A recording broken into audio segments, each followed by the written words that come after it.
Bien, vamos a por los ejercicios del tema 6 de programación de funciones y veamos qué os he preparado aquí. Nuestro primer ejercicio nos dice: realiza una función llamada área rectángulo que devuelva el área del cuadrado a partir de una base y una altura. Calcula el área de un rectángulo de 15 de base y 10 de altura. Bueno, esto es una función muy sencilla. Lo único que tenemos que hacer es definir esta función, área cuadrado, recibir una base y una altura. Y lo que vamos a hacer es devolver, return, esta base por la altura. Finalmente, calcularemos el área de un rectángulo de 15 por 10.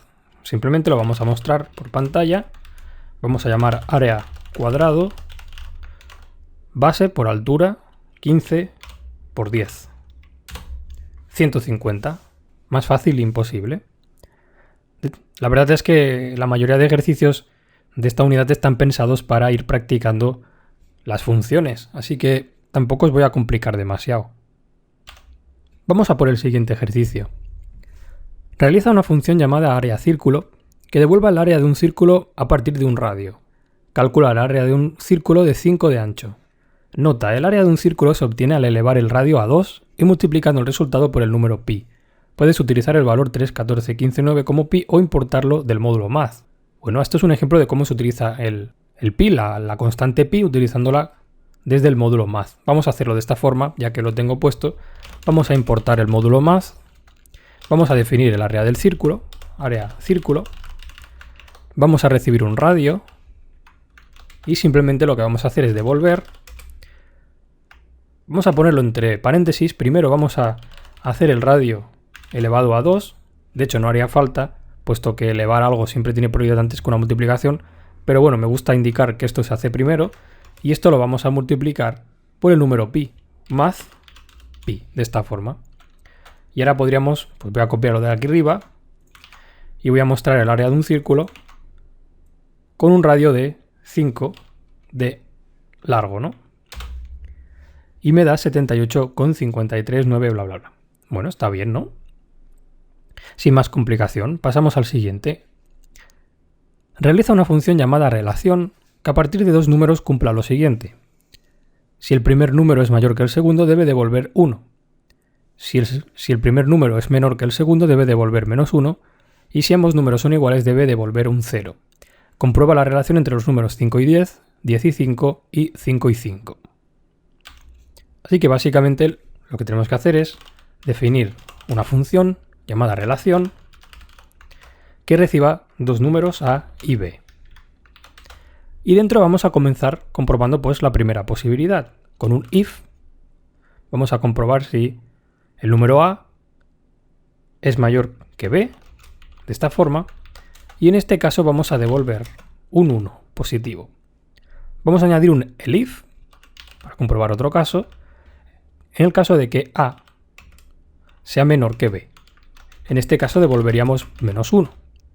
Y finalmente el típico else, por defecto, para comprobar si los dos números son iguales.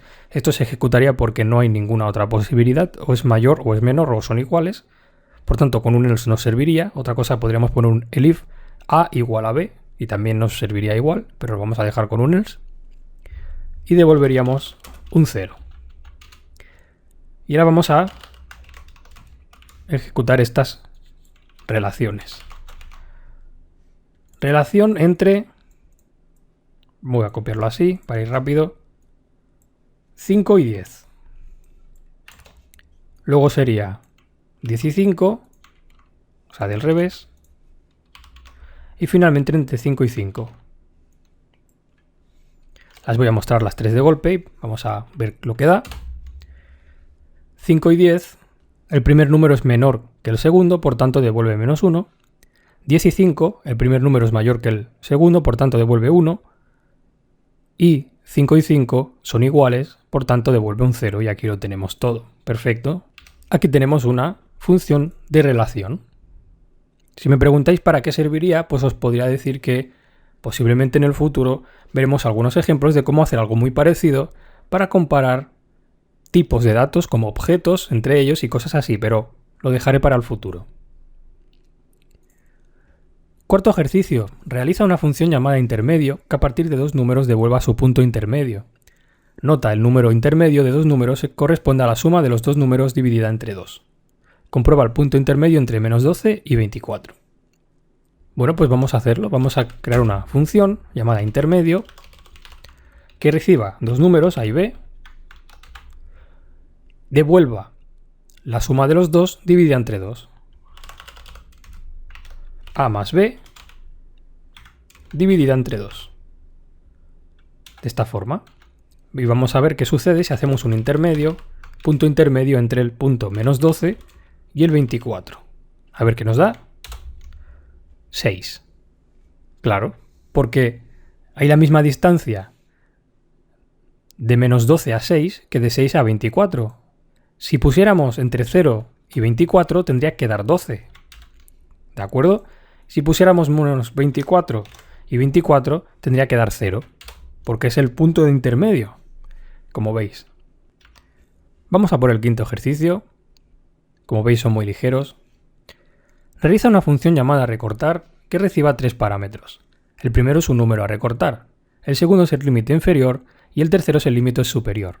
La función tendrá que cumplir lo siguiente: devolver el límite inferior si el número es menor que este, devolver el límite superior si el número es mayor que este, y devolver el número sin cambio si no se supera ningún límite. Comprueba el resultado de recortar 15 entre los límites 0 y 10. Bueno, esto es una función muy útil en el mundo de los videojuegos, por ejemplo. Cuando queremos saber si un número lo tenemos que recortar para que no pase ni por debajo ni por arriba de otros valores. Entonces, es muy sencillo. Solo tenemos que crear la función recortar de esta forma. Vamos a recibir pues un número, un mínimo y un máximo. Y ahora vamos a hacer que si el número es más pequeño que el mínimo, devolvamos el mínimo. If número es más pequeño que el mínimo, return mínimo. Vamos a crear un elif. Si el número es más grande que el máximo, devolvemos el máximo. Y en cualquier otro caso podríamos poner un else, pero como si cualquiera de estas dos posibilidades ya se encuentra, va a hacer el return, pues simplemente vamos a poner aquí al final un return del número. En caso de que no sea menor ni sea mayor, simplemente lo devolveremos.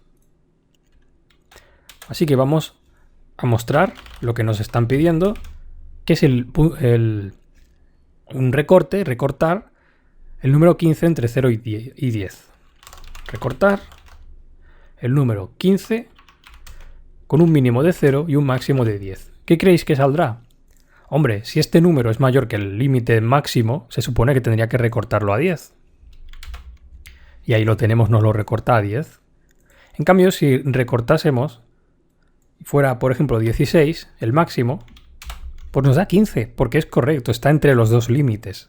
Muy bien, vamos a por el último ejercicio, el sexto, que nos pide que realicemos una función llamada separar, que tome una lista de números enteros y devuelva dos listas ordenadas. La primera con los números pares y la segunda con los números impares. Por ejemplo, aquí tenemos un ejemplo de cómo tendría que quedar todo esto. Pares, impares. Tenemos aquí dos valores, dos variables. Igual, separar, imaginar que le pasamos esta lista, 6, 5, 2, 1 y 7. Al final tendría que almacenar pares. Una lista con los valores 2 y 6, que son los únicos pares ordenados. Y luego en pares sería otra lista con los números 1, 5 y 7 ordenados. Nota, para ordenar una lista automáticamente puedes usar el método sort. Vamos a definir nuestra función separar, que pueda recibir una lista. No nos vamos a complicar la vida, vamos a llamarle lista simplemente. Y a esta lista la vamos a ordenar. Lista, sort. Vamos a crear dos listas vacías, una llamada pares y otra llamada impares. De esta forma. A continuación, vamos a hacer un for y vamos a recorrer todos los números de esta lista. For número in lista. Y vamos a comprobar si son pares o impares. Si el número por ciento, o sea, el módulo entre 2 es igual a 0, es que es par, porque el módulo de un número par dividido por 2 es 0, no, siempre se puede dividir. Por tanto, añadiríamos a la lista de pares append este número n. Luego hay el otro caso, que no dé 0, que dé un 1. Por tanto, será impar. Y en ese caso añadiríamos el número n a la lista de impares, de esta forma. Y bueno, finalmente lo único que tenemos que hacer es devolver la lista de pares y la lista de impares, de esta forma. ¿De acuerdo? Vamos a ejecutar el ejemplo. Por ejemplo, este que tenemos aquí arriba. Separar números. Y esto lo vamos a guardar pues en una llamada pares y otra llamada impares. Se supone que por orden se asignarán a estos dos. Así que vamos a mostrar los pares y debajo los impares. Y si nuestras funciones han funcionado correctamente, valga la redundancia, ¿qué tenemos aquí? Menos 12, 20 y 84. Bueno, son números pares. Sí, ¿no? Y están ordenados, menos 12, 20 y 84. Y respecto a los impares, menos 33, 9, 13 y 101. Correcto, son impares y están ordenados. Si queréis podemos probarlo con la lista de arriba, a ver si da exactamente lo que teníamos. Vamos a pasarle aquí la lista en lugar de la variable lista números, vamos a pasarle esta. ¿Y qué es lo que tenemos aquí? El 2 y el 6 como pares, como tenemos aquí, el 1, el 5 y el 7 como impares ordenados que tenemos ahí. Muy bien, pues hasta aquí son los ejercicios de este tema 6 de programación de funciones. Espero que os hayan gustado, que os hayan servido para practicar y vamos a seguir adelante con el curso.